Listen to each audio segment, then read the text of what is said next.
Operasi penertiban pasar ini digelar sejak bulan Juli 2022 di sejumlah wilayah, di antaranya di Kota Kendari, Kabupaten Konawe, Konawe Selatan, Kolaka, dan Kabupaten Bombana.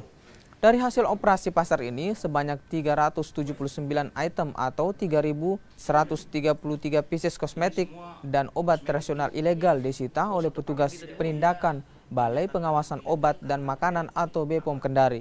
Diperkirakan seluruh barang bukti kosmetik ilegal dan obat tradisional yang disita mencapai 71 juta rupiah. Selain tidak memiliki izin edar, kosmetik ilegal ini dapat membahayakan kesehatan penggunanya.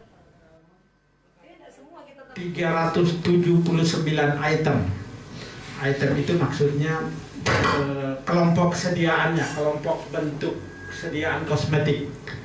Nah, dari 379 item itu total semuanya itu ada 3.133 pieces dengan nilai keekonomian 71.199.500 rupiah.